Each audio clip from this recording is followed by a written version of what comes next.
Hello everyone, कैसे हैं आप सब। एक बार पुनः शिव कोचिंग क्लासेस पर स्वागत है। उम्मीद करता हूं आप सब अच्छे होंगे, मस्त होंगे, बेहतर होंगे, आपकी पढ़ाई बेहतर चल रही होगी। बच्चों, 12th केमिस्ट्री में ऐसे क्वेश्चन लेकर आया हूं आज जो कि वेरी वेरी वेरी इंपॉर्टेंट है। सभी बच्चे तैयार करेंगे इसे। देखिए बच्चों, जो मैं क्वेश्चन दे रहा हूं उसे आपको पढ़ना ही है। किसी भी दम पे एक भी क्वेश्चन आपको नहीं छोड़ना है। ये समझ लीजिए अति महत्वपूर्ण क्वेश्चन है। अभी जैसे आपको ये प्रोवाइड कर रहा हूं, अब कुछ बच्चे इतना ही मत समझे कि भाई साहब मात्र इतना ही क्वेश्चन पढ़ के चले जाना, ऐसा नहीं है। क्योंकि भाई साहब यदि ABC 4 सेट यदि पेपर बन गया तो 4 सेट में जानते हैं कितने क्वेश्चन होते हैं। हम तो अभी मात्र 15 क्वेश्चन दे रहे हैं, तो 15 क्वेश्चन तो केवल एक ही सेट में हो जाता भाई। 15 दूना 30 प्रश्न आते हैं अथवा सहित। दिमाग लगाओ आप। यानी आपका यदि ए और बी दो भी सेट बन रहे हैं मान लीजिए एग्जाम में, तो यदि एक सेट की मैं बात करता हूं तो 15 दूना 30 प्रश्न आते हैं। लेकिन उनमें से मैं 15 प्रश्न दे रहा हूं, समझिए। तो आप लोगों को ये 15 प्रश्न किसी भी दम पे आपको तैयार कर ही लेना है। बाकी और भी, जैसे आज ये क्वेश्चन दे रहा हूं, इसके बाद मैं एक मैराथन क्लास लाऊंगा डिफरेंस का, अंतर का। ठीक है, जितने अंतर होंगे उस पर भी आपको, तो इसलिए बच्चों आपको परेशान नहीं होना है, सभी प्रश्नों को तैयार करना है। चलिए शुरू करें। पहला प्रश्न है जो आपका SN1 और SN2 अभिक्रिया है ना। इसे आप लोग क्रिया विधि भी समझोगे, इसका अंतर भी तैयार करोगे। कभी कभी SN1 अभिक्रिया, एक अणुक अभिक्रिया, नाभिक प्रतिस्थापन अभिक्रिया और द्वि अणुक नाभिक प्रतिस्थापन अभिक्रिया, SN1 और SN2, भाई दोनों में SN1 था, है ना। SN1 और SN2, एक अणुक नाभिक स्नेही प्रतिस्थापन अभिक्रिया और द्वि अणुक नाभिक स्नेही प्रतिस्थापन अभिक्रिया। अंतर भी और क्रिया विधि दोनों पढ़ना है। नाम वाले अभिक्रिया जैसे बूटज अभिक्रिया, फ्रैंकलैंड अभिक्रिया, फिटिंग अभिक्रिया, हुंस-डीकर अभिक्रिया, ये 4 अभिक्रिया अभी आपका पूछा गया था, इसलिए मैं इसे दे दिया हूं। राउल्ट का नियम लिखिए। कभी कभी बच्चों राउल्ट के नियम के आधार पर इसके आदर्श और अनादर्श विलयन की परिभाषा पूछ ली जाती है, उसमें डिफरेंस भी पूछ लिया जाता है। तो कभी कभी 1-2 नंबर में भी पूछा जाता है राउल्ट का नियम, और बच्चों 4 नंबर में भी पूछा जाता है। यदि गणितीय व्याख्या आ गया तो फिर 4 नंबर में ऐसा आ जाता है कि राउल्ट के नियम के आधार पर विलेय पदार्थ के आणविक द्रव्यमान की गणना कीजिए।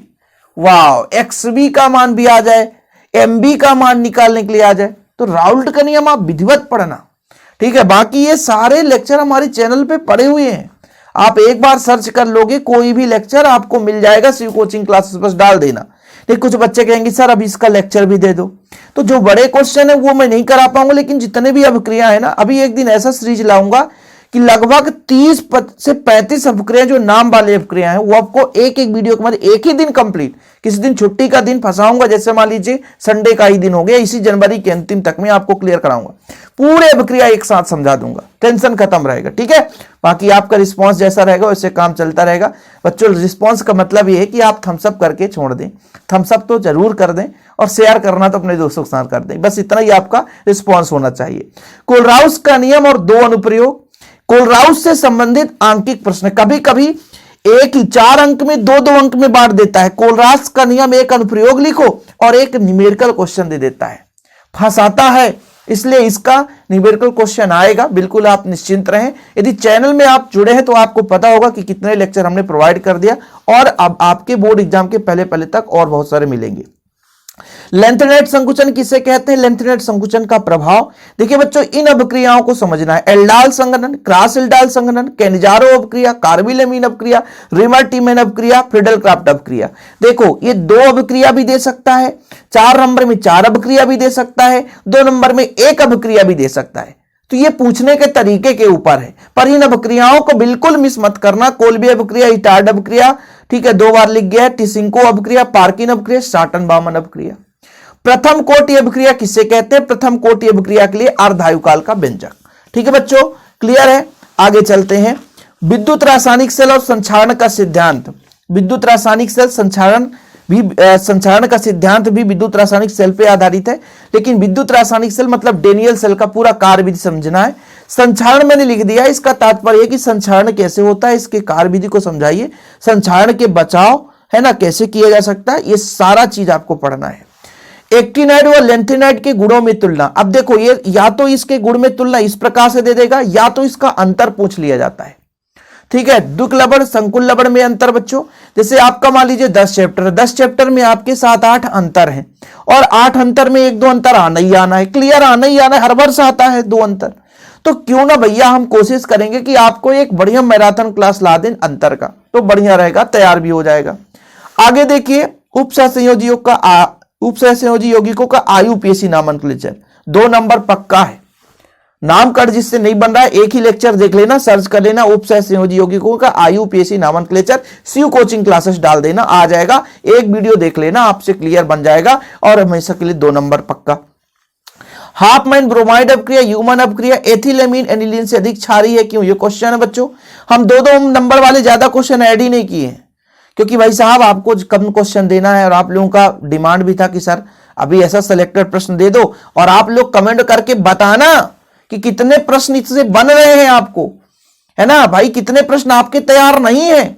और मैं आपको कहूंगा जितने प्रश्न बन रहे हैं ना उसको भी एक बार रिवीजन करो फटाफट 1 घंटे के अंदर, और जो नहीं बन रहे उनको तैयार करो। एमिनो अम्ल की परिभाषा उभयधर्मी मतलब ज्यूटर आयन। एमिनो अम्ल किस प्रकार से उभयधर्मी गुण को प्रदर्शित करता है, अर्थात ज्यूटर आयन किसे कहते हैं, समझाइए। डीएनए आरएनए में अंतर, आदर्श विलयन अनादर्श विलयन में अंतर, और मानक हाइड्रोजन इलेक्ट्रोड भी हो।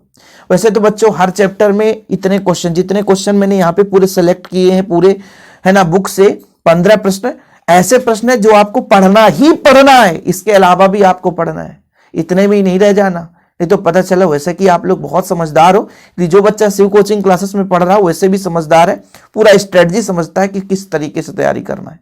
तो मैं उम्मीद करता हूं बच्चों आप लोग सब बेहतर रूप से पढ़ रहे होंगे। और फिलहाल जो भी पहली बार आए इस चैनल पे, तो चैनल में ज्वाइन हो जाओ। शिव कोचिंग क्लासेस का टेलीग्राम आप लोग चैनल जरूर ज्वाइन कर लें। टेलीग्राम का जो लिंक है वो डिस्क्रिप्शन पे दे दूंगा, ताकि ऐसे क्वेश्चन यदि मैं वहां पे शेयर कर दूं तो आप लोगों को दिक्कत ना हो सके। ओके, फिलहाल आज के लिए इतना ही। जय हिंद, वंदे मातरम।